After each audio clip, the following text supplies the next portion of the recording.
Vous êtes sur le point d'écouter Distorsion, un podcast sur...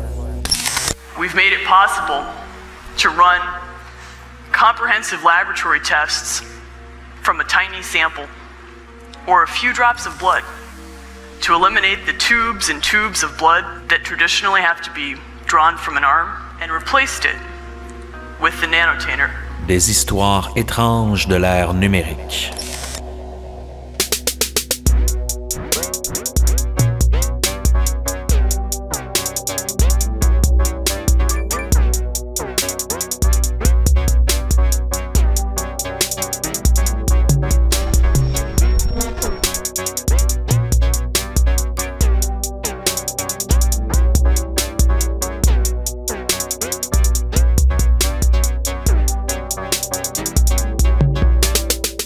Depuis toujours, la Silicon Valley est réputée pour être un endroit où se réalisent les rêves technologiques les plus fous. En fondant Theranos, Elizabeth Holmes croyait pouvoir révolutionner l'industrie des tests en laboratoire et participer à créer un monde meilleur.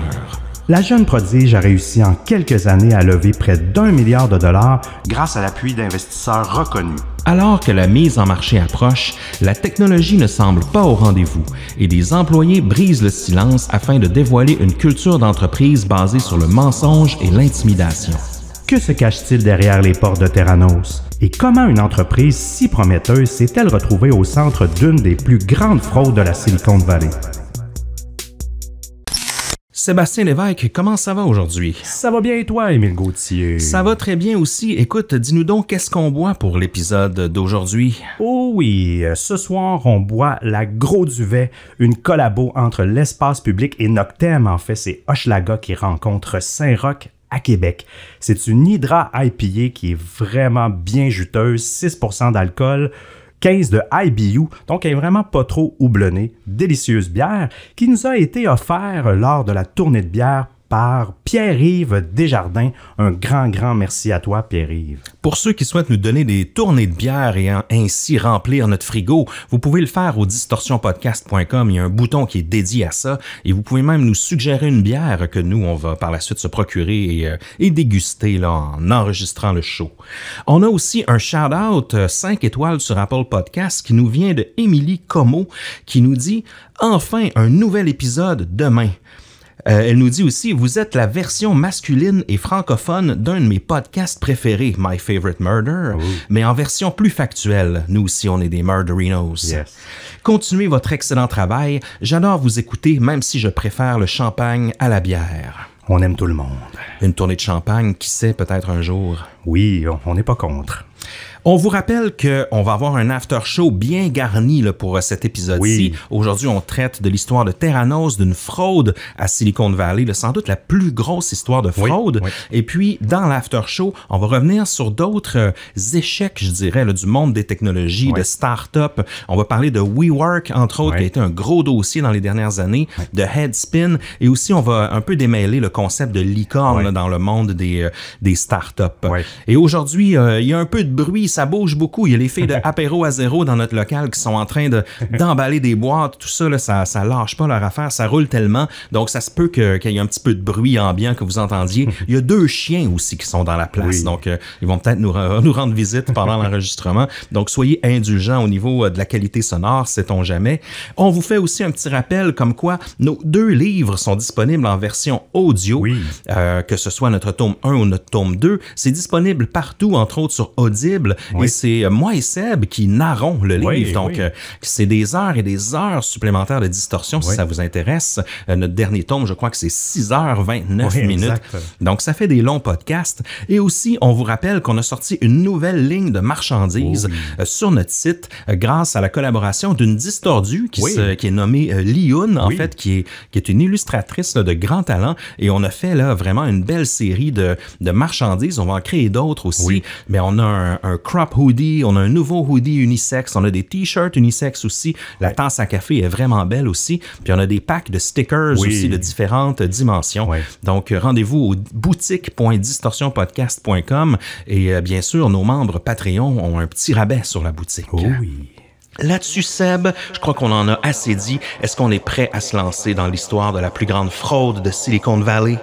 Oui, mais juste avant, on doit donner un gros shout-out à notre partenaire NordVPN qui présente encore une fois l'épisode d'aujourd'hui et qui célèbre ses 10 ans cette année.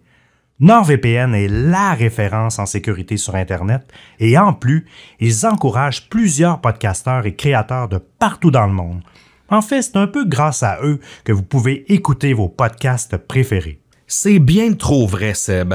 À l'époque des vols de données, c'est bien important d'avoir un bon service de VPN stable et efficace pour protéger les vôtres. Comme ça, vous pouvez surfer sur Internet en toute sécurité. Ça fait longtemps qu'on n'a pas dit ça, surfer sur Internet.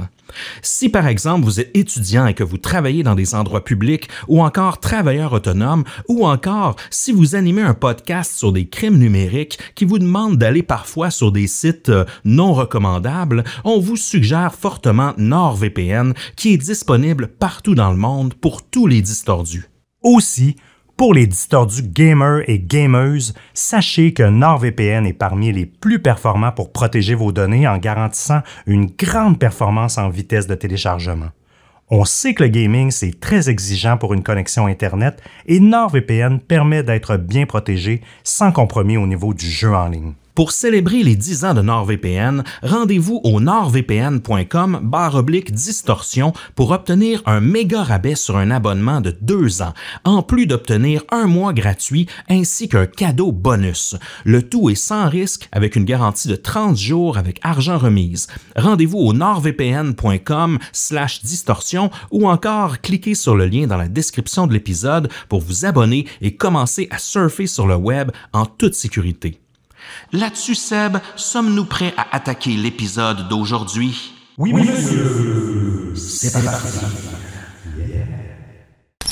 Donc aujourd'hui, Seb, on discute d'un des plus importants cas de fraude de la Silicon Valley. C'est le cas de Theranos et d'Elizabeth Holmes, dont le procès s'est déroulé, entre autres, au courant de la dernière année. Oui. Il y a eu des développemements dans les semaines précédant cet enregistrement-ci, puis il va en avoir d'autres au courant de 2022. Donc c'est une histoire qui a vraiment ébranlé le monde des startups.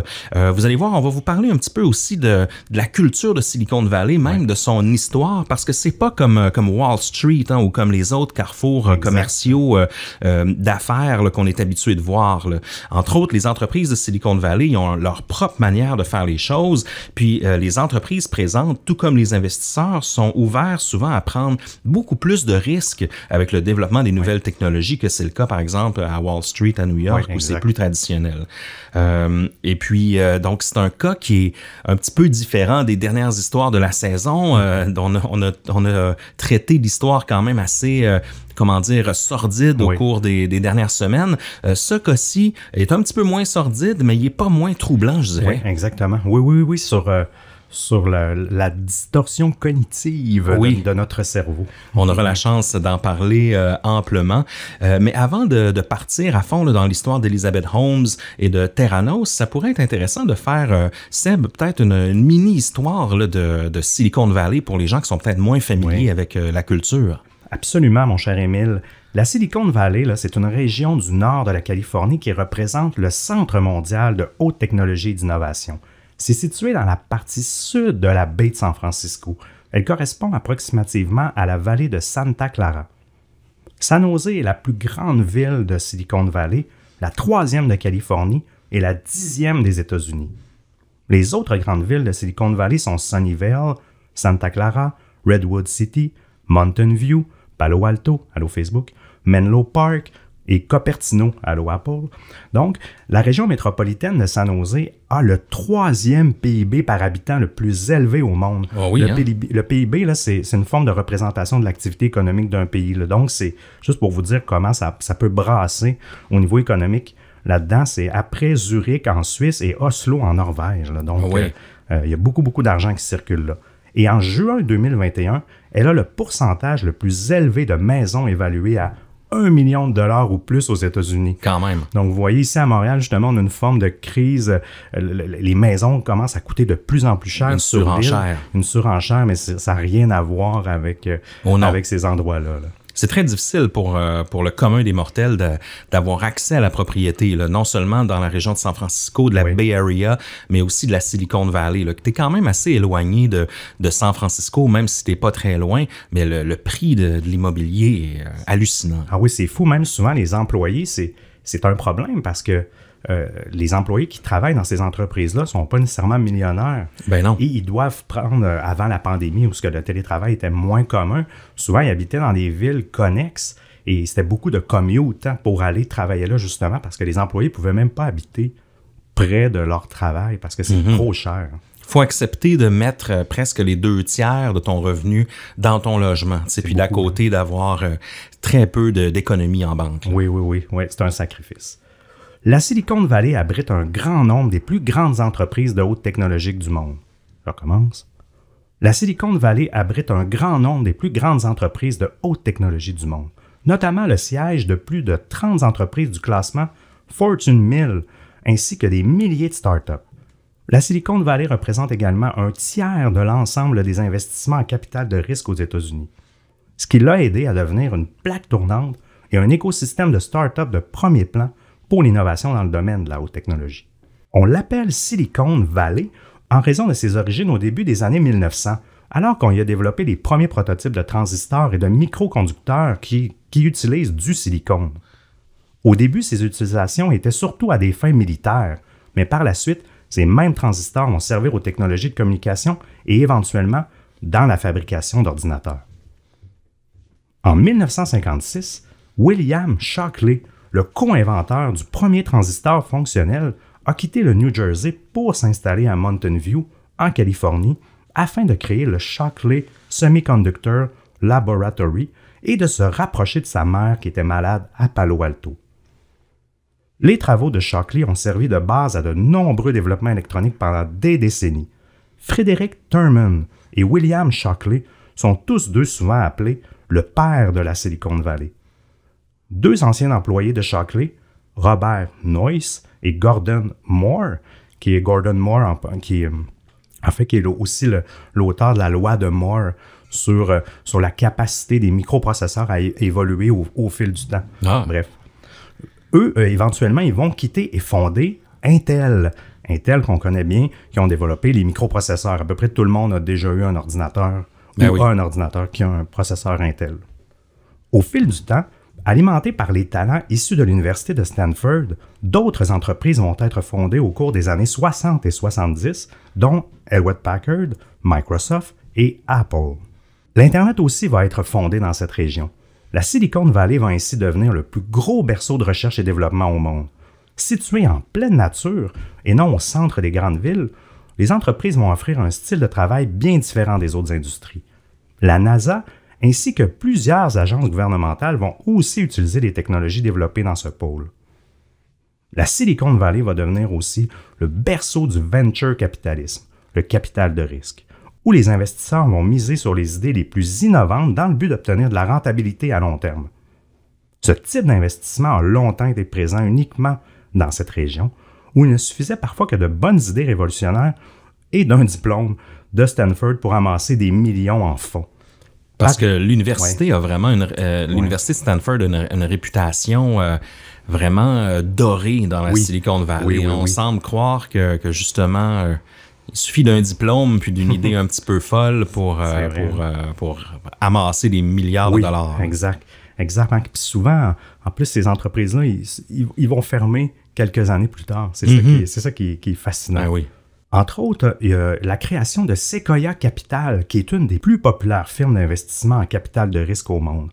Elle a fait des modestes débuts dans les années 70, mais maintenant elle représente une des firmes qui capitalise au-dessus de de trillions de dollars. Oui. Eux sont en arrière là, de Facebook, de plein de gros joueurs, même de PayPal, etc. C'est énorme l'argent qui est dans ce fonds-là. On dirait que toutes les startups aimeraient être aussi financées par ces gens-là parce que c'est aussi les contacts par la suite. C'est pas juste des investissements que tu vas chercher. Oui, puis ces gens-là étaient vus un peu comme des weirdos là, dans les années 70 qui prenaient des gros risques, tandis que maintenant, c'est une entreprise dont le commun des mortels n'entend pas parler souvent. Non, mais qui est, comme tu dis, derrière les plus grandes entreprises technologiques là, actuelles. Oui, absolument. Si t'es pas dans les investissements, c'est ça, tu les connais pas. Bref, l'histoire d'aujourd'hui fait justement écho à cette culture d'investissement où parfois les émotions prennent le dessus sur le rationnel.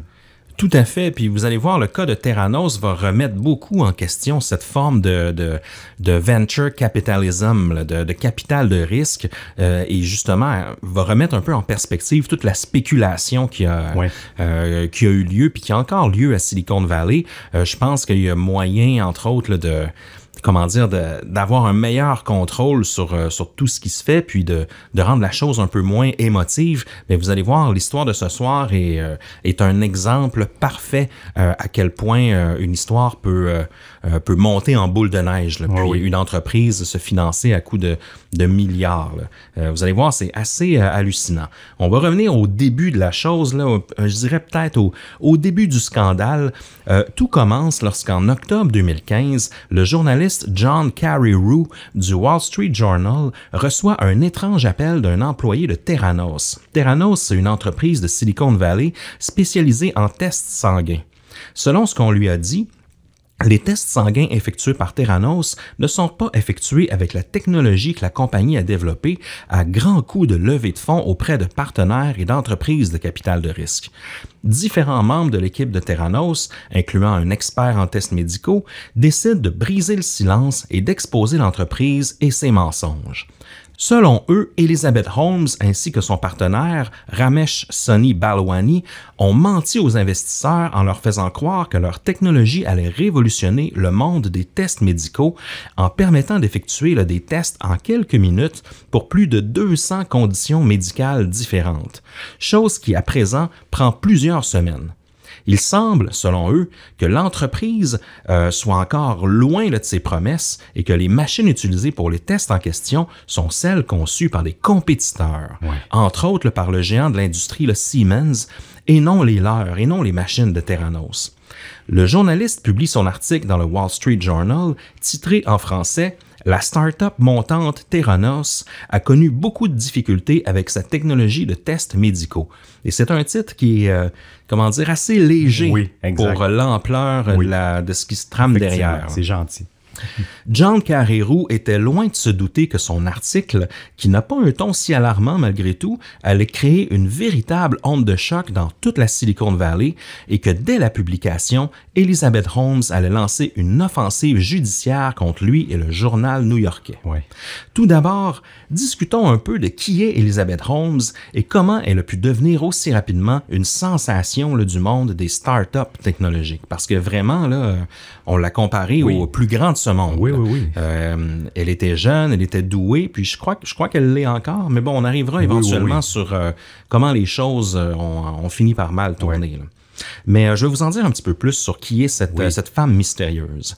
Née en 1984, fille d'un travailleur humanitaire du gouvernement américain et d'un membre du personnel d'une commission du Congrès, Elizabeth Holmes est née et a grandi à Washington, D.C. ainsi qu'à Houston, au Texas. Elle a aussi passé du temps en Chine pendant ses études secondaires. Elle y a créé une entreprise de vente de logiciels informatiques aux universités d'Asie, donc une compagnie qui vendait des logiciels à des universités asiatiques.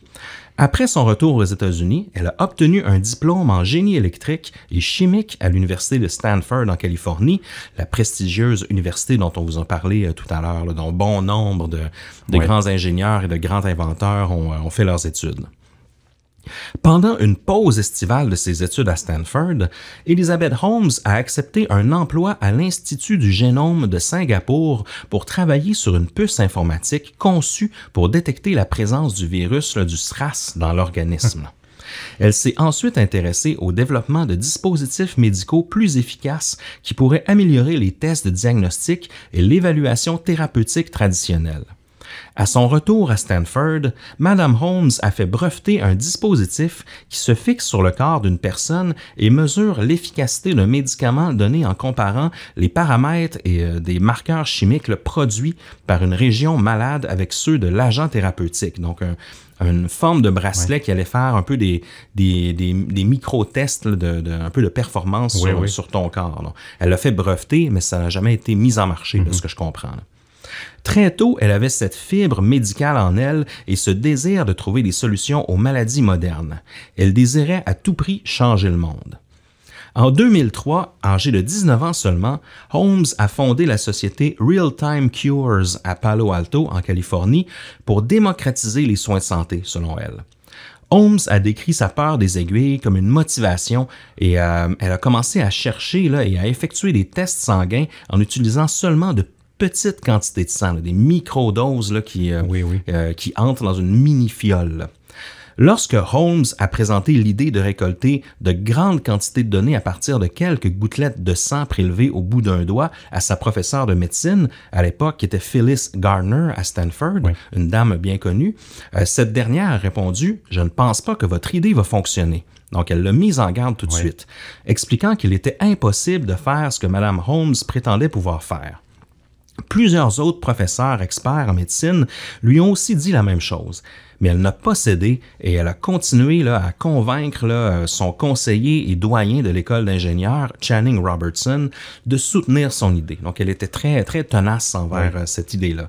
Puis, elle était très habitée par ce désir un peu d'amener une façon de démocratiser les tests en laboratoire. Je dirais que ça cause du moins le discours un peu émotionnel qu'elle disait à chaque fois qu'elle était sur un stage. C'était à propos de son oncle qu'elle aimait tellement. Puis son oncle, à un certain moment donné, a attrapé le cancer de la peau. Lorsque tu regardes d'autres présentations, parfois c'est le cancer du cerveau, parfois c'est le cancer de la peau. Est-ce que c'était les deux? Je ne sais pas. Mais ça change d'une présentation à l'autre. Puis c'est justement avec cette fibre émotive-là qu'elle nous explique toujours son rêve d'anticiper les maladies plus vite afin qu'on n'ait pas à dire adieu à nos proches. Donc, elle va vraiment nous chercher avec sa fibre émotionnelle. Oui, absolument. Bien bonne, c'est une bonne... Elle fait des bons discours. Oui. Quand même. En 2003, Holmes a rebaptisé la société qu'elle a fondée en le nom Theranos, qui est un peu un mot porte-manteau entre thérapie et diagnostic, donc Terra Knows. Robertson, son ancien doyen, en fait, devient le premier membre du conseil d'administration de la société et présente Holmes à des grands investisseurs en capital risque.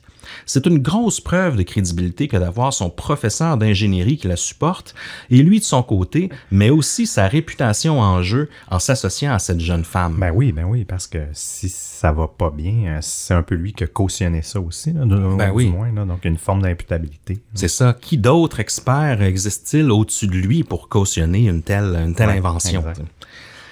Holmes était aussi une admiratrice du fondateur d'Apple, Steve Jobs, et a délibérément copié son style, s'habillant fréquemment d'un chandail col roulé noir comme Jobs.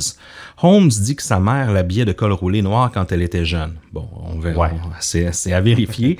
Elle a quitté Stanford au cours de sa 2e année d'études pour lancer Theranos, dont elle devient la PDG. Donc, elle n'a pas terminé, en théorie, ses études à Stanford. Non, puis il y en a vraiment plusieurs autres grandes stars de la Silicon Valley qui sont des drop-out. Oui.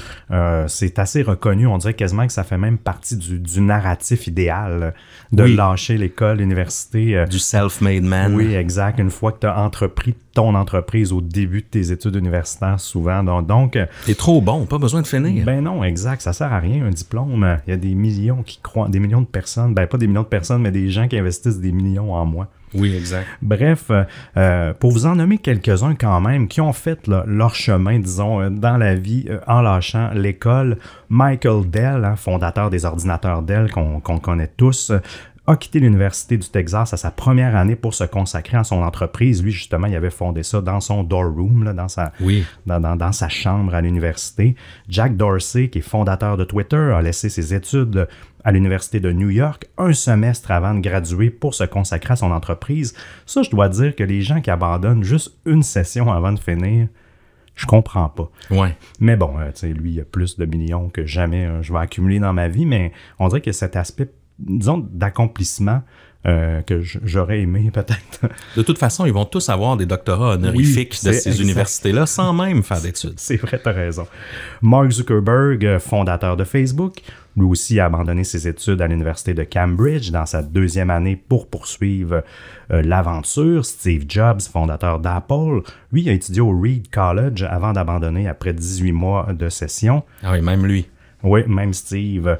Et Bill Gates, fondateur de Microsoft, a aussi quitté Harvard après 2 ans pour fonder son entreprise. Il a aussi poussé Steve Ballmer, qui a longtemps été le président de Microsoft, à abandonner ses études à Stanford. Il y a plusieurs autres fondateurs d'entreprises comme Dropbox, Tumblr, Oracle.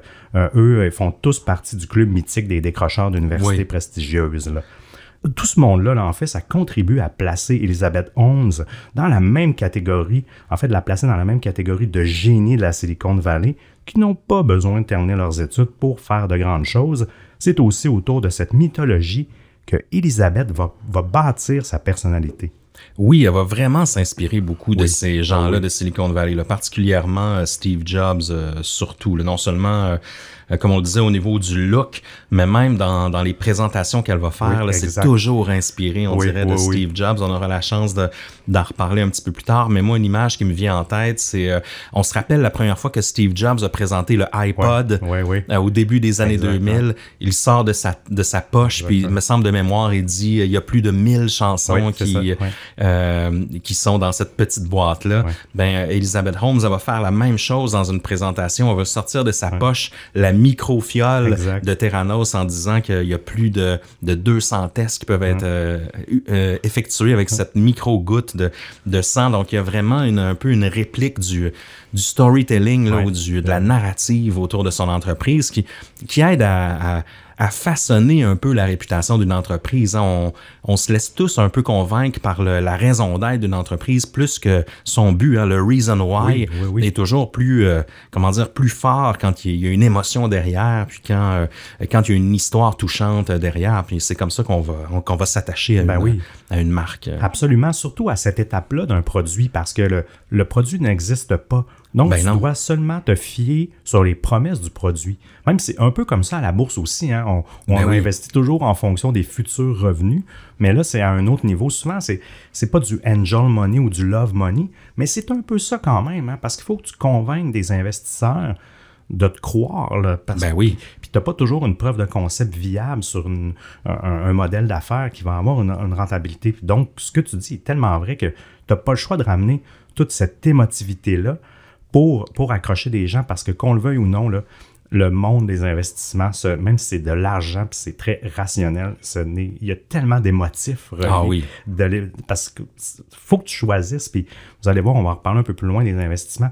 Ces gens-là, là, même si c'était des grosses sommes pour eux, là, c'est quasiment du petit change, entre guillemets, là, ces sommes-là. Là, donc, Mais une des différences, je dirais, entre Steve Jobs et Elizabeth Holmes, c'est que quand Steve Jobs annonçait quelque chose, c'était déjà disponible. On se rappelle Apple, quand il annonce un truc, c'est si vous allez sur le site d'Apple, c'est disponible. Puis là, les gens sont « wow ». Donc, souvent, ils faisaient des grosses annonces avec quelque chose qui était déjà disponible. Elizabeth Holmes, c'est le contraire. Elle faisait des grosses annonces avec quelque chose qui est même pas prêt de se réaliser.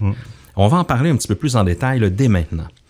Theranos a produit sa première offre en 2014, donc qui est un processus de test de laboratoire qui prétendait effectuer des centaines de tests médicaux sur un individu après avoir prélevé seulement quelques gouttes de sang. Et là, ça révolutionne la collecte de données médicales. Les tests effectués par Theranos, qui peuvent couvrir plus de 200 analyses, allaient du cancer au cholestérol, en passant par les maladies transmises sexuellement et plusieurs autres, ton taux de fer, des choses comme ça, là. Donc, une multitude de tests. Selon la promesse de l'entreprise, un test coûterait une fraction du prix de ce qu'il en coûte en laboratoire, étant donné que tout est effectué sur place, à l'intérieur de la même machine qu'il développe, qui est un peu un genre de mini-laboratoire portable. Le rêve d'Élisabeth va encore plus loin. Elle souhaite mettre en vente un jour un mini-lab que chaque citoyen pourrait avoir chez lui afin de voir l'évolution des tests et de prévenir certaines maladies graves. Là. La promesse en soi est révolutionnaire parce que imagine, tu n'as même pas besoin d'avoir une condition médicale, tu as le mini-lab chez toi, puis à chaque fois que tu veux savoir quelque chose, en ce moment on est en temps de COVID, là, je présume que la COVID doit être couverte dans les 200-300 tests de Theranos, et là, tu peux... Tu as juste à faire un prélèvement d'une micro-goutte sur ton doigt, tu l'insères dans la machine, puis tout est fait à l'interne et tu reçois tes 200 résultats. Donc, elle, son but, c'est que justement, sa vision futuriste de ça, c'est que en analysant tes données, par exemple, si tu fais une prise de sang à chaque mois, tu es capable d'avoir une courbe de, mettons, ton taux de fer ou cholestérol et autres, et de prédire certaines maladies qui vont arriver dans le futur. Donc, c'est vraiment la promesse en soi est assez incroyable. Oui, c'est révolutionnaire d'être en mode prévention, en fait, puis d'éviter des morts. Tandis que les tests sanguins traditionnels, eux, puis j'en ai fait récemment, là, consistent à prélever de 5 à 10 millilitres de sang à l'aide d'une grande aiguille, et parfois plus, afin de remplir un tube pour chaque test demandé par un médecin. Donc, si tu as 10 tests à faire, souvent, il faut que tu fasses plusieurs prélèvements. Là. Ce processus était souvent douloureux pour les patients, évidemment, et coûteux pour les compagnies d'assurance. Ça demande aussi une certaine expertise pour faire le test. Ça demande des infirmières un petit peu qualifiées. Là. Et les experts craignaient que cette procédure allait dissuader les jeunes patients, là, ou même les patients âgés, ou ceux qui ont des véritables peurs des aiguilles, étant donné que ça peut être intimidant pour chaque personne. Par la suite, ces tests devaient, pour la plupart du temps, prendre la route afin qu'un véritable laboratoire médical en effectue les tests avec du personnel qualifié. Donc, non seulement tu vas à la clinique ou au CLSC au Québec, près de chez toi, tu fais ton test, mais c'est pas fini. Par la suite, le test, il doit prendre, il embarque dans un camion, il se rend dans un laboratoire, et là, c'est une autre personne avec une autre expertise, parfois plus qu'une personne, qui vont faire ces tests-là. Donc, ça peut être quand même assez laborieux. Un simple test sanguin doit se promener et passer entre les mains de plusieurs personnes jusqu'à ce que les résultats reviennent aux patients. Les données de laboratoire sont l'un des principaux utilisés par les médecins pour aider les patients à prendre des décisions éclairées en matière de soins. Donc, le processus de Theranos, en revanche, affirme qu'avec juste le petit échantillon, peut fournir vraiment tous les tests de diagnostic de l'entreprise. Donc là, les procédures s'avéraient beaucoup moins douloureuses pour le patient et beaucoup moins coûteuses pour le système en général. Oui. En plus, un des gros arguments de vente était que les tests pouvaient être effectués sur place, donc par une machine conçue par Theranos, qui, elle, nécessitait très peu d'intervention humaine. Là. Juste un employé de pharmacie qui est légèrement formé pouvait réussir à faire marcher tout ça. Là. Ainsi, beaucoup moins de personnel n'est nécessaire et les échantillons n'ont pas à se rendre dans un laboratoire via un camion ou autre. Donc, Theranos promettait une véritable économie de ressources humaines et financières dans le processus d'analyse d'un échantillon sanguin. Entre 2003 et 2014, Émile, Holmes a fait croître Theranos en obtenant des financements de la part d'investisseurs, en construisant des infrastructures et en développant en secret les processus exclusifs de l'entreprise. En décembre 2004, Holmes avait réussi à lever 6 millions de dollars pour financer l'entreprise grâce à ses contacts dans la Silicon Valley. À cette époque, elle n'a que 20 ans, imaginez. Ah oui. 6 ans plus tard, vers la fin 2010, Theranos disposait de plus de 92 millions de dollars en capital de risque. Inutile de vous dire que son nom était sur toutes les lèvres auprès des investisseurs à l'affût des bonnes affaires à venir. Oui. Parce qu'il y en a des bonnes affaires. On peut faire de l'argent pour vrai, là. En juillet 2011, Holmes a été présenté à l'ancien secrétaire d'État George Shultz. Après une réunion de 2 heures seulement, il a rejoint le conseil d'administration de Theranos. Plusieurs autres gros noms du monde des affaires, de la politique et des technologies venaient ainsi rejoindre son conseil d'administration. Holmes a été reconnu pour avoir formé le conseil le plus illustre de l'histoire des entreprises américaines au cours des 3 années suivantes. Ah oui, puis par la suite, c'est encore plus difficile de faire gober à ces gens-là qu'il y a quelque chose de malhonnête qui se trame derrière. On y reviendra. N'oublions pas qu'Élisabeth n'était pas seule aussi pour mener l'aventure de Theranos. Un autre homme avec beaucoup plus d'expérience était présent depuis les tout débuts. Nous avons mentionné son nom un peu plus tôt, là, Ramesh Soni Balwani. Mais qui était cet homme? Je vous en parle un peu plus. Balwani est né au Pakistan dans une famille hindoue, mais a été élevé en Inde. Sa famille a ensuite émigré aux États-Unis et en 1986, il a commencé à étudier à l'Université du Texas à Austin. L'homme d'affaires a connu le succès en 1998 lorsqu'il a participé à la création de CommerceBid.com, une société de logiciels qui aidait les entreprises à acheter et à vendre des articles sur Internet, un genre de vieux eBay, là, si on veut.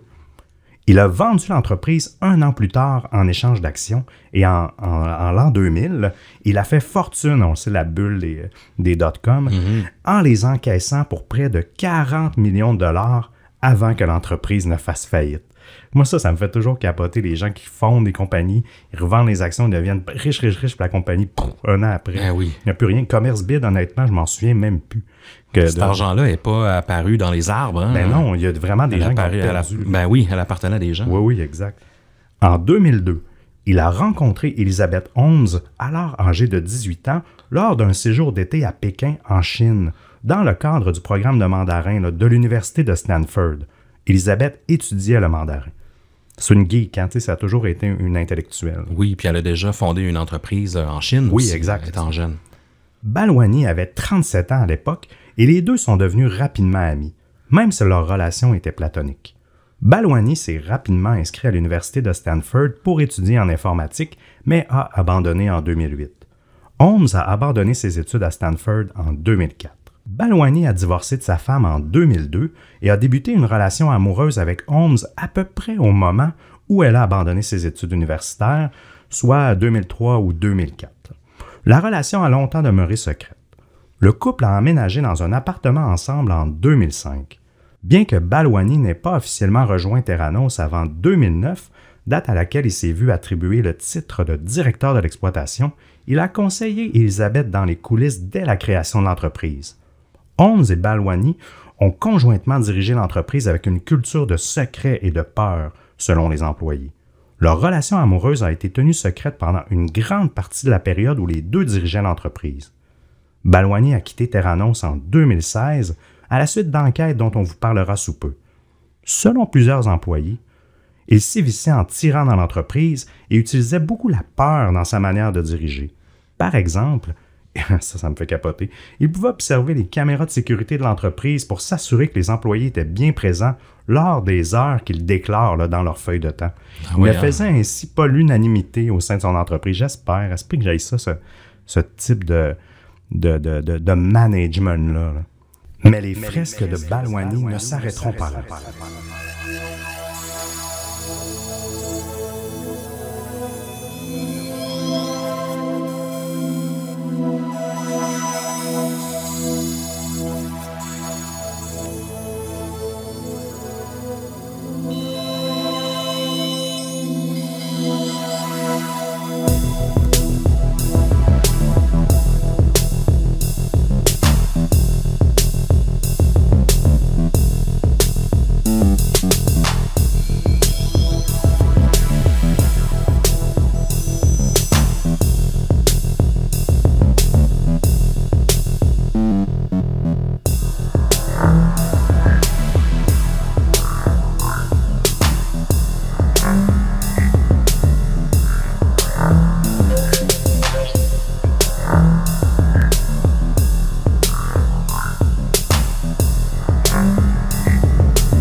Pendant tout ce temps, Holmes a fait fonctionner Theranos en mode furtif. Je vous explique là, sans communiqué de presse, ni site web d'entreprise, jusqu'en septembre 2013. Donc tout ça, là, les investissements autour de l'entreprise, la formation de son conseil d'administration qui était très impressionnant, tout ça se passait vraiment de bouche à oreille et au travers les soirées un peu mondaines de la Silicon Valley, là. Tout a changé par contre en 2013 lorsque la société a annoncé un partenariat avec Walgreens pour lancer des centres de collecte d'échantillons sanguins en magasin. Walgreens, on le sait, il possède là, plus de 8000 pharmacies aux États-Unis. Donc c'est clair qu'ils ont des belles opportunités de visibilité pour une entreprise. Ça peut vraiment faire une grosse différence pour Theranos. Walgreens ont annoncé qu'ils s'étaient associés à Theranos pour créer des genres de mini-centres de bien-être à l'intérieur de ces pharmacies Walgreens. Donc, il y avait carrément une petite section, le brandé Theranos dans les pharmacies. Ce moment fut très important pour Theranos, puisqu'enfin, de véritables clients pouvaient tester la fameuse technologie développée depuis des années par l'entreprise.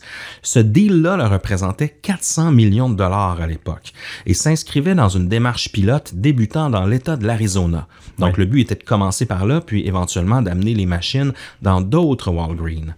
La promesse de l'expérience client était très intéressante. Donc, les clients se rendent chez Walgreens, ils choisissent le nombre de tests qu'ils souhaitent effectuer via un genre de menu et à l'aide d'une mini piqûre au doigt, quelques gouttes de sang sont envoyées dans la machine qui se nomme Edison, en l'honneur du célèbre inventeur. Et pendant que les clients font leurs courses chez Walgreens, la machine fait les analyses et revient avec des résultats en moins de 30 minutes. Donc, c'est très intéressant. Tu arrives chez Walgreens, tu peux à peu près tout acheter. Tu sais, on dit pharmacie, là, mais pour ceux qui connaissent assez bien le marché américain, quand tu vas chez Walgreens, tu peux manger là. Tu peux t'acheter des fruits et légumes et la totale. Là. Donc, c'est beaucoup plus qu'une pharmacie. Donc, c'est cool. Tu vas, tu fais ta petite piqûre, après, tu fais tes courses et en sortant, t'apprends que tu as l'herpès. Oui, exact. Quelle bonne nouvelle. Elizabeth a même réussi à faire passer une loi en Arizona, et ça, c'est assez fou, là, afin que les patients puissent eux-mêmes effectuer des tests sanguins sans l'approbation d'un médecin. C'est-à-dire que dans le monde normal, en fait, c'est un médecin qui va te prescrire des tests sanguins. Il va te donner une feuille avec un genre de formulaire et puis là, tu vas aller prendre rendez-vous et tu vas avoir le droit de passer des tests dans un laboratoire. Mais elle a fait renverser cette loi-là pour amener une loi en Arizona la permettant, elle, de s'insérer dans les Walgreens. Donc, n'importe qui maintenant peut aller faire des tests sanguins sans l'approbation d'un médecin. Je trouve ça fou, ça. C'est une bonne idée en soi. C'est vraiment super quand on a un système de santé qui est congestionné, par exemple. Mais par la suite, il faut que ces tests-là soient fiables. Puis on va y venir. C'était pas toujours le cas avec Theranos. Évidemment, ce contrat avec Walgreens vient solidifier Theranos et l'attention médiatique est plus que jamais portée vers Elizabeth. Toutefois, tout ne se passe pas comme prévu dans les laboratoires de la start-up. L'attention des médias s'est accrue en 2014 lorsque Holmes est apparu sur les couvertures. Alors, on en a fait des couvertures de Fortune, Forbes, de New York Times, Style Magazine même, et plusieurs autres. Forbes a reconnu Holmes comme la plus jeune femme milliardaire autodidacte au monde et l'a classé au 110e rang du Forbes 400 en 2014, donc le regroupement des 400 entreprises les plus profitables, si on veut, là. Theranos était évalué à ce moment-là à 9 milliards de dollars et avait levé plus de 400 millions de dollars en capital risque. Et à la fin 2014, le nom de Holmes figurait sur 18 brevets américains et 66 brevets étrangers. Donc, Elizabeth était vraiment perçue là, comme une des plus grandes innovatrices de notre siècle. Donc, c'est pas rare. En fait, c'est très impressionnant. Oh oui, vraiment.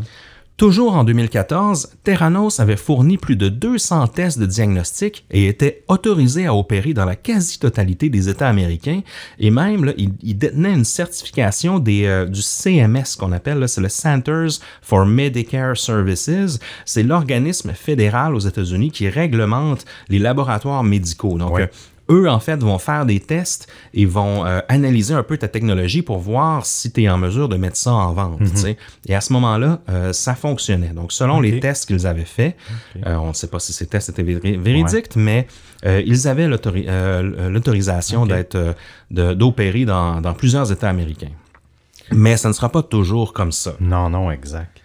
On revient tranquillement à l'histoire qu'on vous a parlé au début de l'épisode. Oui. Fin 2015, les choses prennent une autre tournure alors que certains employés brisent le silence et entrent en contact avec John Carreyrou du Wall Street Journal qui a eu vent des mensonges véhiculés au sein de l'entreprise, notamment à propos de l'Edison, la machine qui effectue les tests.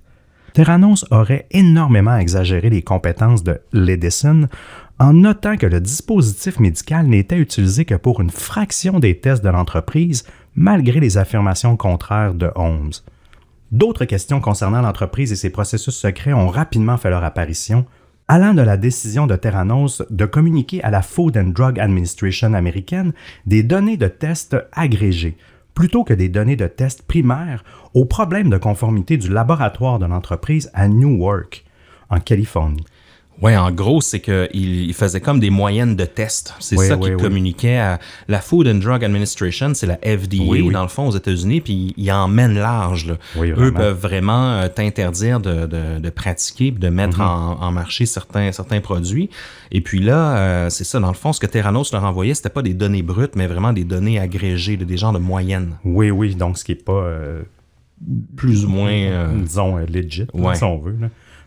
Les données étaient ainsi faussées pour apporter des résultats favorables à Theranos. L'entreprise a également fait l'objet d'un examen minutieux en raison des retards importants qu'elle a pris pour donner aux autorités fédérales un accès complet à ces dispositifs médicaux et pour soumettre ces dispositifs et technologies à un examen scientifique par des pairs. Les employés qui brisent le silence font état de plusieurs choses qui ne fonctionnent pas dans l'entreprise. Tout d'abord, la machine Edison est bien loin d'être complétée. La plupart des grands chercheurs qui ont conseillé Elizabeth n'ont jamais cru en la capacité de la machine de réaliser les 200 tests promis. Imaginez, il faut concevoir un mini-laboratoire à l'intérieur d'une machine avec plusieurs parties en mouvement. Une pipette motorisée doit prélever une goutte de sang, la combiner avec plusieurs produits chimiques pour les différents tests, amener les fioles dans une centrifugeuse, après quoi d'autres pipettes motorisées doivent reprendre les fioles afin que les analyses soient effectuées. En réalité, la machine, là, c'est un désastre.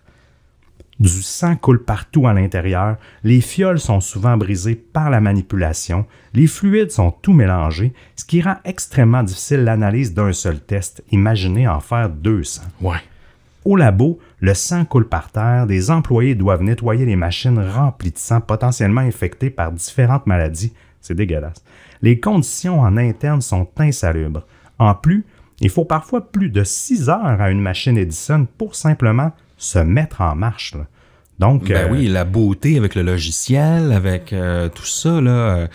Puis c'est clair que la machine, pour vous dire, là, selon ce qu'on voyait dans les démonstrations, c'est la grosseur d'à peu près d'une grosse tour PC. Un peu plus large, là, un petit peu plus large, soit une grosse tour ou un peu une imprimante. Là. Exact. C'est un peu de cette taille-là. Là. Donc, imaginez, c'est pas évident. Imaginez toutes les manipulations humaines qu'on fait quand on fait un test médical. Puis parfois même, les gens se trompent. Hein, et quand, quand par exemple, ils brisent une fiole ou quelque chose, ben souvent, on a suffisamment de sang pour effectuer un deuxième test. Là, tu as juste quelques gouttes dans une micro-fiole. Les gens disaient que les fioles, il y en a qui tombaient par terre dans le laboratoire parce qu'ils doivent manipuler ça. Il y a quand même une petite partie pour leurs analyses à eux. Et ça tombe par terre, ça casse. Il y avait même des vapeurs de sang infecté. Puis c'est pas bon là, pour l'organisme, ça. Et même, il y avait des fortes odeurs un peu dégueulasses là, à gérer. Et il n'y a rien qui se passait bien. Là. Et dans l'Edison, des fois, les employés disaient qu'il y a du sang qui coulait même en dehors de la machine. Okay. Les pipettes se promenaient avec des petits moteurs à l'intérieur. Des fois, ça se cognait, c'est en verre, ça se casse, il y a du verre. Les employés doivent rentrer leurs mains là-dedans avec du verre, avec du sang infecté.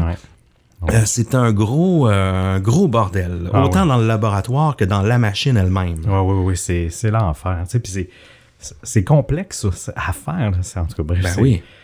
Dans les magasins Walgreens, la réalité est bien loin du rêve projeté par Theranos.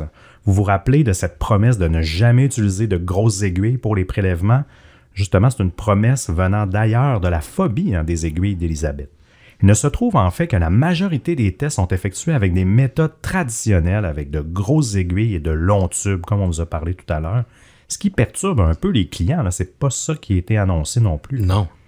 Les employés de Walgreens, briefés par Theranos, affirment alors aux clients qu'en raison des tests demandés, de grosses aiguilles sont nécessaires. Donc, ils ont comme un peu déformé la vérité. Oui, c'est une façon de dire tu as choisi tes tests sur le menu, malheureusement, il y en a 10 sur 12 qui nécessitent la grosse aiguille. Oui, c'est ça. Ce que les employés anonymes affirment à John Carreyrou est encore plus troublant. En fait, lorsqu'un prélèvement est effectué dans un Walgreens, les échantillons sanguins sont envoyés en express à Silicon Valley chez Theranos où des employés effectuent des tests dans leur laboratoire en utilisant des machines conçues par qui? Par les compétiteurs, dont ceux de Siemens qu'on vous a parlé précédemment. Seulement 10% des tests sont effectués avec des technologies qui appartiennent à Theranos. Les analyses sont ensuite renvoyées chez Walgreens quelques jours plus tard. Ainsi, aucune économie de temps versus les laboratoires traditionnels, même c'est quasiment pire d'une certaine façon. Ouais. Le journaliste est scandalisé par ce qu'il apprend, puis avec raison. C'est normal. Imaginez, ils ont levé plus de 400 millions, je pense, le dernier 400 millions, même, ça, vous allez voir plus tard, ça s'est rendu à 900 millions. Exact. C'est une entreprise qui vaut des milliards maintenant.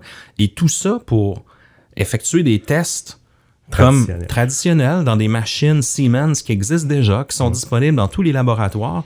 Mais en plus, tu es en Arizona, tu fais des tests là-bas, il faut que tes tests soient envoyés dans un autre État, à Silicon Valley, où Theranos font des tests. Puis bien que Theranos soit... ils connaissent ça, il y a des bons ingénieurs, il y a des bons biochimistes qui travaillent là.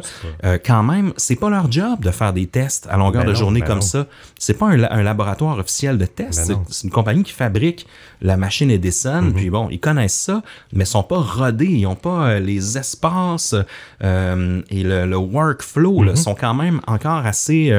même les employés sont surpris de cette méthode-là. Ils ne s'attendent pas à ça, à arrêter tout ce qu'ils font pour faire des tests à la main, alors que leur but, c'est de bâtir une machine qui fait ça automatiquement. Non, exact. Donc, tout le monde dans la chaîne est perturbé. Oui, c'est pas des techniciens en laboratoire, puis ça faisait pas partie de leur tâche, de leur liste de tâches, j'imagine, quand ils ont été embauchés. Ben non. Et puis là, non seulement ça, Seb, les tests sont effectués à Silicon Valley, renvoyés, ils sont faits avec des grosses aiguilles, mais en plus, les tests qui sont effectués chez Walgreens semblent très peu fiables. Certains patients, dont John Carreyrou lui-même, vont comparer les résultats avec ceux de labos bien établis, même auprès des tests effectués chez le CMS, on en a parlé tout à l'heure, ceux qui autorisent les entreprises à avoir un laboratoire de tests. Et les résultats sont parfois complètement contradictoires. Est-ce que les tests de Theranos sont réellement fiables? Donc, bonne question. Évidemment, eux vont toujours dire qu'il y a une marge d'erreur, et bon, évidemment, mais en bout de ligne, ça semble très peu fiable. Un des employés lanceurs d'alerte va même affirmer qu'une culture de mensonge subsiste au sein de l'entreprise. Par exemple, lorsque certains bailleurs de fonds exigent de venir tester les machines sur place, Elizabeth et Sonny sont très évasifs et empêchent la plupart du temps les gens d'entrer dans le labo. On dit que c'est un secret professionnel, que la technologie est protégée, tout ça. Il arrive parfois même que certains investisseurs insistent et le modus operandi, généralement, est toujours le même. Écoutez bien ça. Des techniciens de Theranos prélèvent du sang sur le doigt de la personne avec une microfiole et l'insèrent dans la machine Edison, comme la chose est supposée se dérouler, en fait. Par la suite, ils vont amener la personne et vont dire « On va faire une petite visite des bureaux, on va vous montrer les laboratoires et tout ça. » Donc, ils partent avec la personne en question, pendant que les tests sont effectués dans la machine. Mais en réalité, des employés retirent les flacons de sang de la machine et disparaissent dans les laboratoires pour effectuer en express des tests manuellement avec des machines Siemens. Et à la fin de la visite, comme par magie, le visiteur reçoit son analyse. Et là, écoutez bien cela, il arrive même parfois que les employés n'ont pas le temps ni les compétences pour effectuer certains tests. Parfois, il n'y a pas assez de sang dans la fiole aussi pour faire des tests. Et ils vont inventer des faux résultats à ce moment-là. Donc, la situation est catastrophique et de plus en plus, la confiance des employés en interne s'effrite. C'est sûr. À chaque fois qu'un employé soulève un doute auprès de Balwani, il les remet à leur place en les diminuant puis en leur disant qu'ils n'ont pas l'expérience légale pour statuer si leurs pratiques sont conformes ou non. en ajoutant qu'il ne tolère pas ce genre de pensée là, qui bloque et ralentit l'entreprise. En fait, Balwani ne se rend pas compte que ces gens ne font que souhaiter que tout se passe pour le mieux pour Theranos. Ben oui. Dans le fond, eux, ils lèvent des drapeaux, mais c'est pour que la chose marche à un moment donné. Exact. C'est pas parce qu'ils ont une mentalité de loser. Ben non. Ça me fait penser au Fire Festival. Oui, c'est tellement C'est vrai, hein, tu sais. Puis on aura la chance d'en parler, mais c'est un peu Theranos, le Fire Festival de Silicon Valley. Tu sais, à un certain moment donné, je crois que c'est dans l'histoire du Fire Festival, c'était son directeur des opérations qui était aussi prof de yoga. Ah oui. Puis oui, lui, il disait, vous pouvez pas envoyer les visiteurs demain, là, je veux dire, il pleut, il y a rien, il y a aucune tente de montée, ils ont nulle part où loger. Puis je me rappelle plus, Billy McFarland, Oui. le boss du Fire Festival, lui avait répondu, au moins ils vont voir ton beau sourire et tes yoga skills. Donc, tu sais, il y a vraiment un déni qui était là, une distorsion qui était là. Et on sent que c'est la même chose dans le cas de Theranos ici. Là. Mis au fait qu'il y a un article qui se prépare au Wall Street Journal, évidemment l'article de John Carreyrou, Elizabeth Holmes engage la firme d'avocats de David Boies, un des avocats les plus connus aux États-Unis, qui est aussi sur le conseil d'administration de Theranos. Hein. Beau conflit d'intérêt. Il y a du monde sur ce conseil-là. Là. David Boies est entre autres reconnu là, pour avoir défendu Harvey Weinstein dans le scandale d'agression sexuelle. Un gentil monsieur. Oui, un homme avec des belles vertus. Une belle valeur. Il est reconnu pour ruiner financièrement ses opposants et les intimider mentalement afin qu'ils abandonnent leur recours judiciaire. En tant qu'investisseur lui aussi, il n'a aucun intérêt à ce que l'article du Wall Street Journal sorte. Malgré les menaces, Carreyrou va publier son article qui va causer un raz-de-marée dans toute la Silicon Valley. David Boies va ensuite s'acharner sur 2 employés de Theranos qui ont parlé aux journalistes. Là, vous allez voir, là, c'est assez triste. Là. L'un d'eux, Tyler Schultz, qui est le petit-fils de George Schultz. Vous savez, on en a parlé brièvement. C'est un ancien secrétaire d'État qui est devenu membre du CA de Theranos, en fait. Très influent, le monsieur. Et pendant de longues années, Tyler, le petit-fils de George, en fait, George ne croira pas les affirmations de son petit-fils. Il va même avoir de la discorde entre les deux. Et Tyler va dépenser plus de 400 000 $ en quelques années seulement en frais légaux, juste pour, assurer un minimum de défense contre les attaques des hommes de David Boies. Là. C'est vraiment traumatisant, en plus de devoir un peu briser les liens avec son grand-père, qui lui croit Elizabeth Holmes, là, dur comme fer. Là. Il y en a une autre, Erica Chung, qui est une assistante technicienne en laboratoire chez Theranos, qui, elle aussi, là, va lancer des alertes là, par rapport à l'entreprise. Elle avait refusé plusieurs autres offres d'emploi, là, elle, à sa sortie du collège, parce qu'elle était charmée par le charisme d'Elizabeth, là, puis sa vision et tout ça. Elle la trouvait inspirante. Après 6 mois chez Theranos, elle s'est rendue compte de tous les problèmes et les mensonges qui sévissaient dans l'entreprise et elle s'est confiée elle aussi au Wall Street Journal. Et quand Holmes et David Boies l'ont appris, ils ont mis toute leur machine de harcèlement en action pour l'intimider. Elle va être suivie là, par des hommes en noir, il y a des voitures qui vont l'attendre à la sortie de sa maison, à la sortie du travail, et elle va être poussée complètement au bord de la faillite financière. Et n'oublions pas là, que ces 2 employés, là, ils étaient âgés là, d'à peine 21 et 23 ans à l'époque. Là. Donc, eux, ils n'ont jamais eu recours à des avocats. Ils connaissent pas ça, les poursuites légales. Ils sortent de l'école. Ils sortent de l'école, ils ont des dettes d'études et ils se font harceler par David Boies. Ils se font coller des centaines de milliers de dollars de frais judiciaires. C'est complètement fou. Et afin d'éviter la faillite, Erica va accepter de témoigner en cours là, dans un futur procès contre Theranos. Une façon de dire un peu... tu sais, je vais prouver que ce que je dis est vrai, donc j'aurais pas à payer, j'aurais pas besoin de faire la faillite. Oui, de se défendre. En fait. Non, exact. Le scandale va éclater là, dans le monde des affaires et les investisseurs vont commencer à demander des explications. Walgreens vont aussi retirer leurs espaces de laboratoire Theranos et demander des remboursements. Les quelques 800 employés de Theranos qui ont travaillé pendant plus d'1 décennie pour l'entreprise vont aussi écoper de dommages collatéraux, alors que la plupart vont avoir beaucoup de difficultés à trouver de nouveaux emplois en raison du scandale qui a éclaté. Donc, plusieurs entreprises en biochimie là, vont refuser leur candidature simplement par association, croyant qu'ils ont participé au mensonge. Tu sais, tu deviens un peu marqué au fer rouge. Exact. Donc, tu as travaillé chez Theranos, toi? Bon, mais tu dois être un crosseur. Oui, par association. Oui, exact. Donc, c'est bien triste pour eux puisqu'ils ont tout fait pour tenter d'éviter le pire. La plupart des employés ont levé des drapeaux à la direction de Theranos en disant ça marchera pas cette histoire-là. Là. On n'est pas sur la bonne voie. Ouais. De nombreuses sommités de l'université de Stanford l'ont aussi levé ces drapeaux-là. Puis il n'y a rien qui a été fait. Mais il y a encore des choses encore plus tragiques qui vont arriver, Seb. Assez incroyable. En 2005, Elizabeth Holmes a engagé Ian Gibbons, en fait, un biochimiste britannique qui avait fait des recherches sur des systèmes permettant de manipuler et de traiter des minuscules quantités de fluide. Donc, pour elle... Un expert. Exact. Là.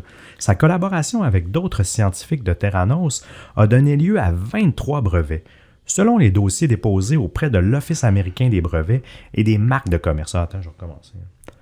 Sa collaboration avec d'autres scientifiques de Theranos a donné lieu à 23 brevets, selon les dossiers déposés auprès de l'Office américain des brevets et des marques de commerce. Gibbons est une sommité à Silicon Valley.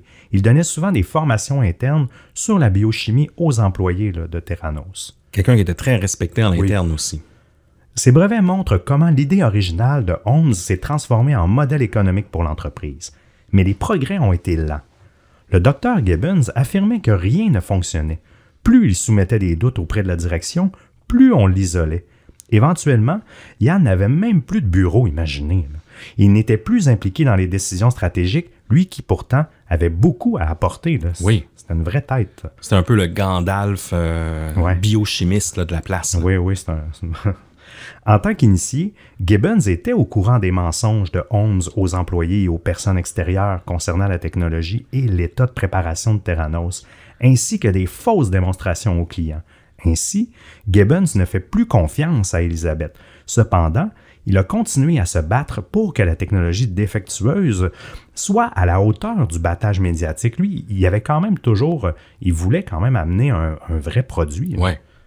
À l'automne 2010, Channing Robertson, l'ancien doyen de l'université de Stanford, mentor d'Elizabeth, l'a alerté des plaintes et des frustrations de Gibbons, qui a ensuite été licencié. Plusieurs de ses collègues ont fait pression en sa faveur et il a été rapidement réembauché avec des responsabilités réduites en tant que consultant technique au sein du groupe de chimie qu'il dirigeait auparavant. Ouais. Imagine l'ambiance. Moi, je pensais à lui, là, j'étais là.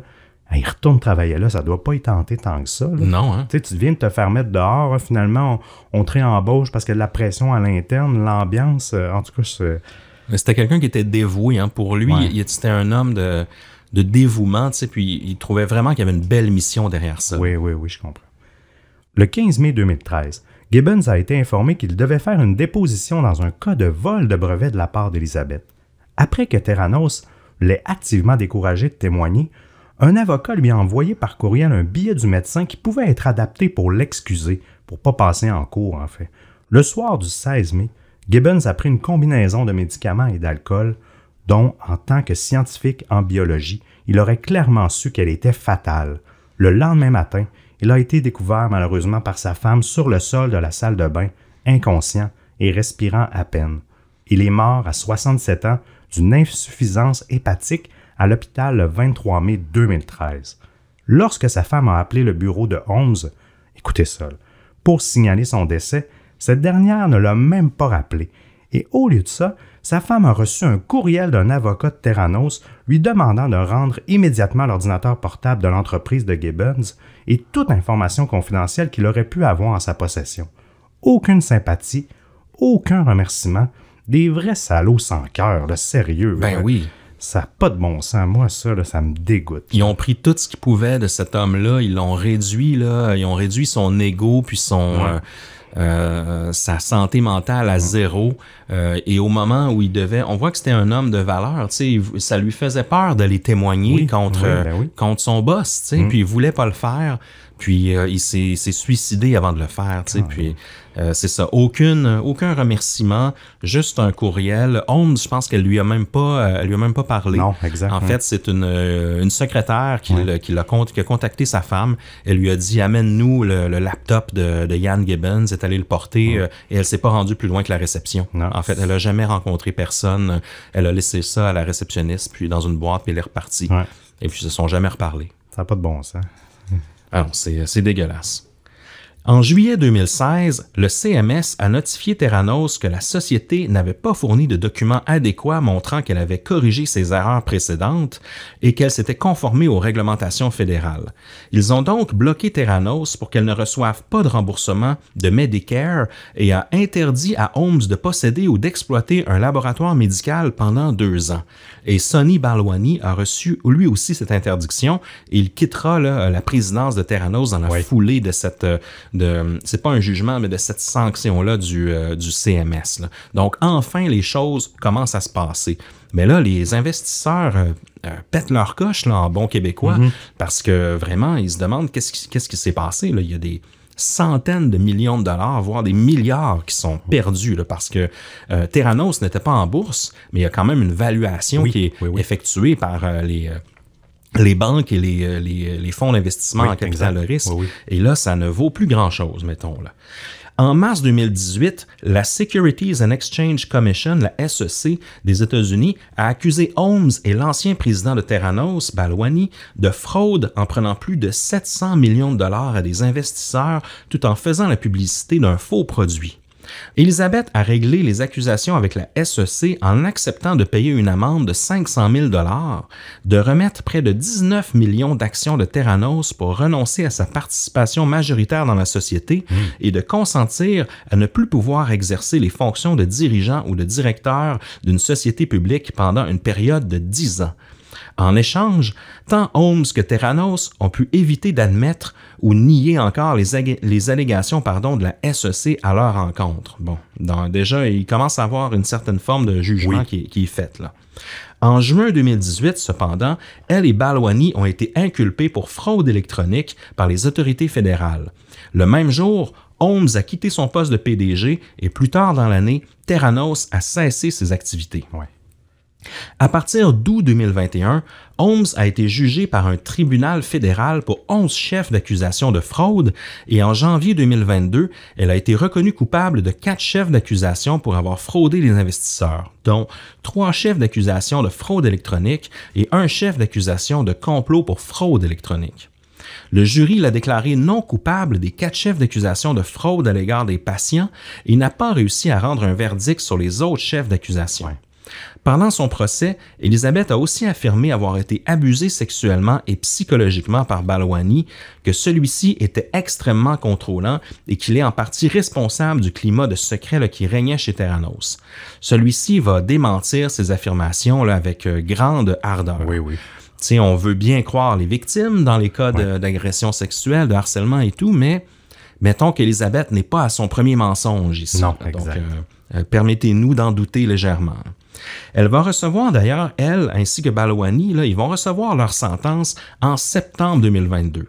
Donc, il est possible que cette sentence-là aille jusqu'à 20 ans de prison pour chaque chef d'accusation. Apparemment que ce ne sont pas des chefs qui sont cumulatifs, je crois. Donc, ça risque pas d'être... non, c'est ça. Ça risque pas d'être 200 ans de prison. Là. Ça risque d'être un genre de... Elle va faire 20 ans ou moins, là, tout dépendant de la gravité. Là. Mais ça, on va y revenir un autre détail là-dessus. Puis toi, Seb, tu t'es un peu concentré sur justement la correspondance entre Holmes et Sonny. Là. Est-ce qu'il y a des choses là-dedans qui pourraient être incriminantes dans un cas de procès? Oui, c'est assez intéressant parce que justement, ces discussions-là sont ressorties durant le procès. Il faut savoir que Holmes et Sonny ont eu une relation d'une durée de 12 ans quand même. Les messages textes, parfois banals, parfois loufoques, ont été publiés comme pièces à conviction dans son procès. À cause de ça, en fait, les échanges privés qui étaient échangés entre Sonny et Elizabeth, c'était toujours via Skype ou par texto, le SMS standard. Ça équivalait à 600 pages de documents et ça s'étend de juin 2011 à juillet 2016. le gouvernement a publié des messages en prévision du fait que Holmes tenterait en fait de blâmer Balwani pour la mauvaise gestion de l'entreprise. Bien sûr. Donc, il essaie d'avoir un regard peut-être un peu plus juste, hein, parce que par les textos, généralement, on ne ment pas, ou du moins, on va être plus honnête, ou la communication va être plus directe avec la personne. Oui. Puis au moment du procès, c'est intéressant de le préciser, ils ne sont plus ensemble. Ah non, pas du tout. Ils se détestent même. Oui. Et puis Elizabeth Holmes a même un nouveau mari, je crois. Elle est enceinte. Ah oui. Ça aussi, j'ai hâte de voir avec le jugement. Pour une femme enceinte, tu sais, je veux dire, à la prison, c'est pas drôle. Là, tu sais, je comprends que... En tout cas, on verra bien. Ça va être intéressant à suivre. Oui, effectivement. En plus de leur relation amoureuse, les échanges montrent des détails sur leur style de vie assez haut de gamme, là, qui menait alors que Theranos saignait des centaines de millions de dollars. Là. Ce que l'on peut relever d'intéressant des messages, entre autres, c'est que Holmes, elle se le décrit souvent comme la meilleure femme d'affaires de l'année et qu'elle a une totale confiance en elle-même. Là, souvent, elle répétait ça à plusieurs reprises. Également, on voit tout le courtisage, si on veut, des investisseurs de haut niveau là, au début quand ça s'est passé.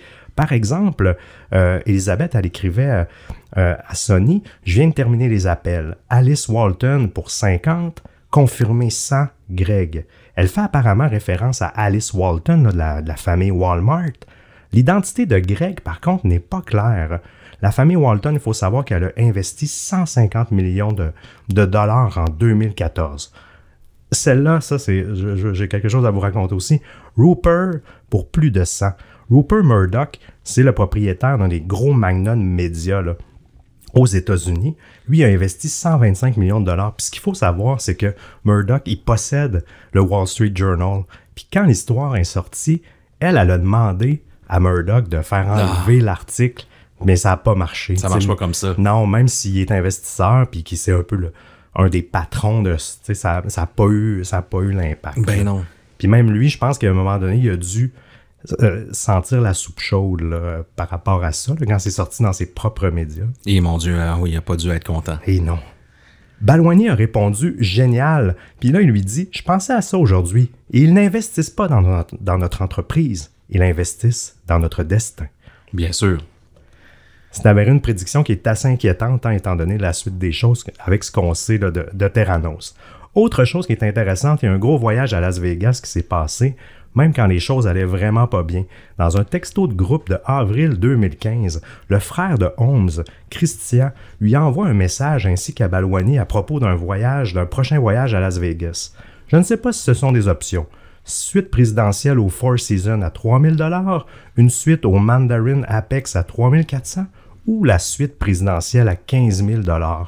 Ou plutôt, soyons modestes, ça c'est moi qui l'ajoute, là, une petite suite à 700 $ avec vue sur le parcours de golf. Ben pourquoi pas? Ben oui. Selon une source qui travaillait à Theranos qui était au courant là, de ce fameux voyage-là à Las Vegas, le groupe prévoyait une escapade d'un week-end en fait. Puis l'employé a rappelé que cette période-là était assez trouble là, pour l'entreprise là, avec toutes les sorties médiatiques. Notamment le départ du directeur de laboratoire Adam Rosendorf. Là. On ne sait pas si c'est Theranos non plus qui a payé le voyage, mais on peut quand même s'en douter. Puis même à cette époque-là, l'employé disait les gens disparaissaient de l'entreprise et partaient sans avoir un autre emploi qui les attendait. Donc, elle voyait que l'entreprise était à l'arrêt et que c'était un énorme red flag. Ben oui, quand les gens préfèrent ne pas avoir d'emploi que de travailler là. Hein. Ben oui, exact. Dans une autre série de SMS qui était également de avril 2015, Balwani semble reconnaître que le timing du voyage n'est peut-être pas l'idéal.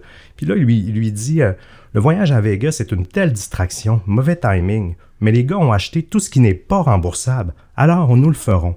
Mais je ne veux pas de distraction jusqu'à ce que nous gagnions. Alors il lui dit, alors concentrons-nous Elisabeth lui répond, alors concentrons-nous dessus dans notre chambre, dis non et rentrons tôt. Je n'ai jamais aimé les distractions. Et là, elle a enchaîné un autre texto. Pour le souper, on peut essayer les 3 étoiles Michelin ou on peut essayer tous ceux qui sont les mieux notés au niveau national et voir ce que nous pensons. On voit que malgré tout ça, continuons de vivre dans la luxure. Ben oui. Plus tard, il a même dit avoir engagé des services de sécurité privés pour surveiller leur chambre d'hôtel. Donc, allô la dépense. Autre chose aussi, on vous a parlé qu'il y avait une relation abusive entre les deux, en fait, c'est qu'ils ont démontré la plupart des textos qui ont été analysés. Là, finalement, on se rend compte là, qu'il n'y a pas, en tout cas du moins par texto, c'est pas ça qui en ressort. Ouais. En fait, même Balwani, il est toujours là pour l'encourager, il l'aide, il donne même il envoie des prières, des pensées positives. Il voulait même la faire rencontrer Tony Robbins, là, le fameux coach. Le motivateur. Oui, le motivateur pour l'aider. C'est toujours lui qui lui dit plus de « je t'aime », plus qui est en amour. Elle lui répond ça aussi, mais souvent elle répond « idem ». Puis ils ont même relevé qu'elle a répondu dans les 9 pages qui ont servi pour le procès, elle répond « idem », ditto en anglais, là, 9 fois. Donc elle est très très brève souvent dans ses échanges. Donc, pas qu'elle manipule, mais par les textos, on ne sent aucune manipulation. Là. On la sent pas... sous son emprise ou tout ça. Au contraire, il est plus là pour la lever, en fait, jamais qu'elle se décourage, puis tout ça. Donc, c'est sûr qu'il l'encourage dans sa distorsion cognitive, là, d'une certaine façon, mais ça semble pas abusif par les textos. Donc, c'est ça. Puis un autre, au niveau des textos, ça ressemble un peu à ça. Donc, j'ai hâte de voir au procès de Sony, comment tout ça va ressortir. Petit détail aussi que j'ai remarqué, Elisabeth, elle a eu des fans aussi, les homies, en fait, pendant le procès. Il y a un dude qui a fait un site qui s'appelle We Are Elizabeth Holmes sur Etsy, en fait, pour vendre plein de choses, des tasses à café, des t-shirts, etc. Il a créé un compte Twitter pour ça. Donc, il dit, puis dans la bio du compte Twitter, c'est d'abord, ils vous prennent pour une folle, puis ils se dressent contre vous et vous finissez par changer le monde. Et ça, elle avait prononcé ça. Oui, c'est une de ses phrases populaires. Exact, en 2015, justement. Juste à peu près au même moment qu'il y a eu un doute qui a été soulevé sur sa technologie. Mais dis-moi, Émile, où est rendu Sony là, dans tout ça? Oui, il est un peu sorti de nulle part, lui. Puis c'est intéressant de voir où il est rendu. Son procès pour fraude, là, en fait, a été encore une fois retardé. Il devrait maintenant avoir lieu en mars de cette année. Donc, on va suivre ça avec grande attention. À l'origine, il devait avoir lieu le 15 février, mais il était reporté en raison de problèmes liés à la COVID. Il s'agit du deuxième retard de son procès, dont le premier était dû à la durée inattendue là, du procès de Holmes, qui était très long. Balwani est accusé de 9 chefs de fraude électronique et de 2 chefs de complot en vue de commettre une fraude électronique. Il a plaidé non coupable. Chaque chef d'accusation est passible d'une peine pouvant aller jusqu'à 20 ans de prison, comme Elisabeth, qui seront probablement purgés simultanément, là, tout comme Elisabeth, elle aussi. Là. L'angle du procès sera particulier car une grande partie de sa défense, de la défense de Holmes, a blâmé Balwani pour tous les problèmes de l'entreprise. Donc, il va devoir un peu se défendre de ça. Là. Comme discuté tout à l'heure, Holmes a témoigné qu'il était responsable des opérations et des finances du laboratoire de Theranos. Et il a dit qu'elle n'avait jamais remis en question les décisions qu'il avait prises. Évidemment, elle lui a dit que lui, il contrôlait sa vie, même il avait agressé sexuellement, ce que l'avocat de Balwani aurait nié. Également, nous n'aurons pas le verdict final de la condamnation de Holmes tant que le procès de Sony ne sera pas terminé lui non plus, là, pour ne pas interférer ou influencer le jugement de l'autre procès. Donc, en gros, c'est une histoire à suivre, mais moi, je suis persuadé que ces gens-là ont eu le temps de s'en mettre plein les poches. Oui. Avant que tout ça arrive. Là. Je crois pas que ces gens-là soient du tout à la rue en ce moment. Non. Même, ils partageaient, ils étaient encore propriétaires d'un appartement qui coûtait 5 000 $ par mois, là, même Balwani et Holmes, puis ils se partageaient, durant le procès, là, à l'automne dernier, là, ils se partageaient cet appartement-là, là, de ce que j'ai lu. Là. 5 000 $, c'est un 2,5 sur le plateau Mont-Royal. Oui, exactement. Donc non, c'est certain là, que tout ce beau monde-là s'en est mis plein les poches. Lui, il avait déjà quand même accumulé de l'argent avant, là. Mais elle, je le sais pas, mais elle a, de ce qu'on a lu, là, c'est ça, elle a encore un haut train de vie, là, c'est ça. Je sais pas comment ils font pour cacher cet argent-là. Puis ils ont pas eu à la redonner non plus, hein, fait que veut pas... il doit y avoir des façons de faire en sorte, avec je connais pas la loi de la protection de la faillite aux États-Unis, mais il y a peut-être une façon à ce que ça ne t'atteigne pas personnellement. Il y a toujours moyen, je pense, d'aller cacher des fonds. Là, Ils font tous, fait que c'est sûr Ben qu'il oui. y a une mécanique. Là. Ah oui, parce qu'elle était, sur papier, elle était milliardaire, Oui, Elizabeth exact, Holmes. oui. Là. Donc, c'est une quantité d'argent perdu assez incroyable. Là. On parle de 900 millions qui ont été perdus dans la fraude de Theranos. C'est assez hallucinant. C'est assez fou. Évidemment, il n'y a personne dans la vie qui peut rembourser 900 millions de dollars. Ben non. Là. Il n'y a personne qui va le faire non plus. On l'a vu, elle a remboursé 500 000 Oui. dans sa sentence. Des actions qui valent rien. Et des actions qui valent pas grand-chose. C'est presque un soulagement de s'en débarrasser. Donc, j'ai bien hâte de voir. On dirait que moi, je suis un peu pessimiste en lien avec ces gens-là. On en voit très peu faire de la prison de ces, exact. de ces criminels au col blanc, là, si on veut. Là. Mais il y a un certain changement. Je le sens au niveau de la justice, là, parce qu'ils veulent, c'est ça, il y a eu trop d'abus. J'ai l'impression qu'il va être puni. Puis même dans l'after show, on va discuter d'un autre cas, une moins grosse fraude, mais quand même plusieurs millions de dollars, plusieurs dizaines de millions de dollars.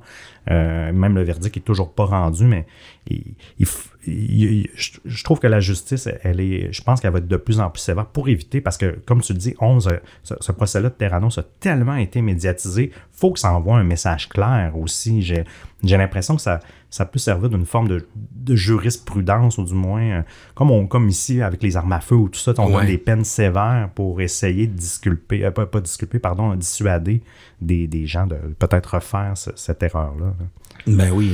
Ouais. Alors, c'est complètement fou. Puis je pense que depuis cette histoire-là, en fait, il y a beaucoup plus d'investisseurs qui sont frileux là, à se lancer, précocement là, dans des investissements comme ça, là, sans avoir vraiment de preuves à côté et autres. Puis de se douter un peu des gens qui veulent trop changer le monde. Hein. Ouais. Il y a un peu, je sais plus trop dans quel documentaire, on va vous les dire tout à l'heure, tout ce qu'on a regardé, tout ce qu'on a lu là, en lien avec cette histoire-là. Mais il y a un peu le syndrome de la bonne cause hein, qui je sais pas si c'est ça le terme exactement, mais ça appuie un peu cette forme de déni et de distorsion cognitive, c'est jusqu'où on est prêt à aller pour justement changer le monde. Puis c'est troublant là. Toi, qu'est-ce que tu penses de ça, Seb? Est-ce que tu crois qu'Elizabeth Holmes, elle était volontaire dans toute cette fraude-là, ou qu'elle s'est fait manipuler, ou que au contraire, elle était peut-être pas consciente de tout ça jusqu'à un certain point? C'est une bonne... Je pense qu'il y a eu plusieurs étapes, en fait. Ceux qui l'ont pas encore vu, Elizabeth Holmes, vous allez voir, là, c'est une blonde avec des grands yeux bleus, là, très... Elle ne cligne jamais des yeux, exactement, apparemment. Oui, exact. Là, quand j'avais vu une employée qui disait ça, là, je me suis mis à l'observer. Elle cligne des fois, mais c'est vrai que pendant certaines interviews, là, puis même dans le documentaire d'HBO, ils font exprès, ils nous montrent une longue séquence où elle ne cligne jamais des yeux, puis c'est vrai que c'est freakant. Mais elle a un charisme. Hein? Puis même, ça a été un peu dénoncé que beaucoup des investisseurs qu'elle a courtisés, c'était des hommes d'une autre génération, puis elle s'exprime bien. Moi, je pense qu'il ne faut pas enlever l'aspect charisme du processus au départ qui est en mesure de lever de l'argent. Je pense qu'elle croyait à son idée, mais je pense qu'elle est trop un peu imbue d'elle-même, parce que lorsque sa professeure, qui est quand même expérimentée, lui a dit, et plusieurs autres, que ça ne pouvait pas fonctionner. Je comprends que dans la vie, faut pas toujours écouter quand les gens disent que ça ne fonctionne pas. Puis même Steve Jobs, dans sa biographie, souvent, il poussait ses développeurs à des niveaux, à des choses qui n'existaient pas. Mais à un moment donné, je pense qu'il faut que tu sois capable de t'arrêter.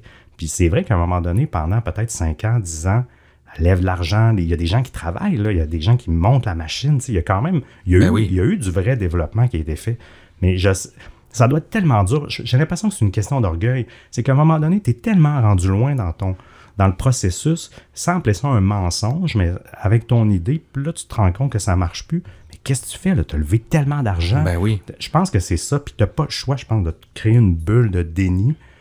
Moi, j'ai l'impression que c'est plus Balwani Sonny qui se faisait justement manipuler par le charisme d'Elizabeth, malgré tout. Même si lui, là, il a relevé, puis je pense qu'elle s'appuyait beaucoup sur lui pour une forme de réconfort et tout ça, parce que dans les textos, on voyait, il était toujours là pour elle, pour la soutenir. Donc, puis quand elle a dit qu'elle remettait rien en cause de ses décisions, en même temps, je suis comme, tu sais, ça reste son projet à elle. Tu sais, je trouve ça drôle qu'elle pèle tout dans sa cour. Ça va lui revenir. L'élastique va revenir. Là, ça n'a pas de bon sens. Là. Donc, fait que c'est ça. J'ai l'impression qu'au début, elle y croyait fermement. Puis que c'est ça. À un moment donné, on dirait que tu n'as plus de point de non-retour, en fait.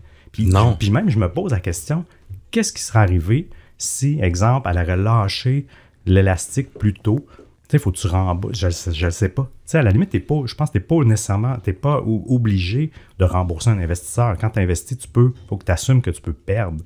Ouais. Donc, en tout cas, Fait que c'est ça. Fait que j'ai l'impression que c'est un mélange de toutes sortes de choses, tu sais, qui l'ont amené à ça, mais ça reste, je pense, une fille très brillante. Sans doute, ben oui. Elle a quand même accompli des choses. Je sais qu'il y a des brevets là, maintenant qui sont contestés, mais elle en a quand même créé plusieurs. Donc, j'ose croire que ça reste une bonne tête qui a été un peu... c'est ça, tu sais, l'argent, la réussite, le succès, les magazines, tu sais, t'es le front du Fortune, tu sais, ça doit grossir ton ego, pour vrai. Là. C'est clair. Puis toi, comment tu perçois tout ça? Là? Ben, j'ai l'impression aussi, moi aussi je crois avec un peu le syndrome de la bonne cause, puis aussi la distorsion cognitive, parce que il y a... on l'a vécu, on connaît, moi et Seb, on a un ami aussi qui s'est lancé dans un gros projet à un moment donné, qui a connu malheureusement un échec à ce niveau-là, puis c'est pas évident de s'arrêter, mais moi j'ai l'impression que c'est un manque d'expérience, puis un manque d'expérience des deux, tu sais, parce que Balwani, il y avait une expérience d'avoir encaissé du cash dans la bulle Internet là, de fin des années 90, mais en même temps, il connaît rien aux tests de laboratoire. Non, exact. Il est aucunement qualifié pour superviser ou pour dire, pour avoir, comment dire, un regard éclairé sur le temps qui reste à développer la machine ou autre. Exact. Puis Elizabeth Holmes, c'est presque sa première entreprise. Donc, est-ce qu'elle le sait vraiment où s'arrêter? Ouais. Tu sais, je suis sûr qu'il y a des mécanismes, là, il y a des conseillers, il y avait tellement de gens autour d'elle. Elle avait le CA le plus, le plus qualifié de l'histoire des États-Unis.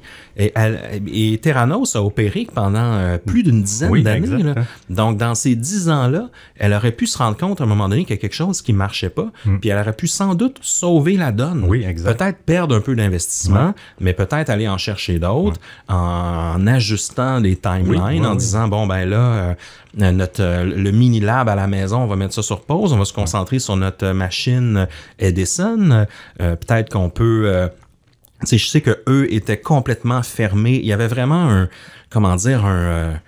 un regard à la Steve Jobs. Du genre, c'est gros comme ça doit pas changer.